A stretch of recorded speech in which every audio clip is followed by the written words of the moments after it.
மாப்பிள, இந்த உலகத்துல இன்னும் டைனோசர் உயிரோடு இருக்குதுன்னு சொல்லி நான் நம்புறேன். ஆனா என் லவ் தான் ட்ரூ லவ்னு சொல்லி திரியிறானுங்க பாரு.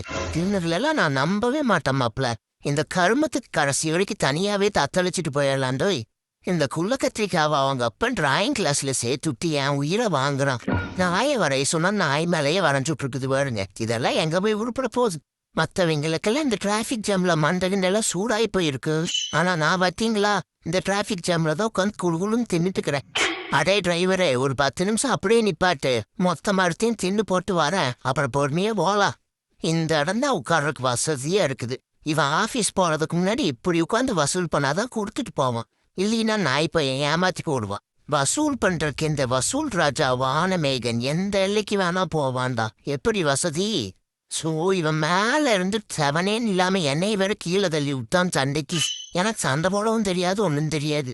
இந்த வடிவேலாவது பரவாயில்ல, பாக்குற ஆடியன்ஸ்க்காவது என்ன சண்டைன்னு தெரியும். ஆனா இங்க பாக்குற இவனுக்கும் ஒன்றும் தெரியாது ஏன் சண்டைன்னு.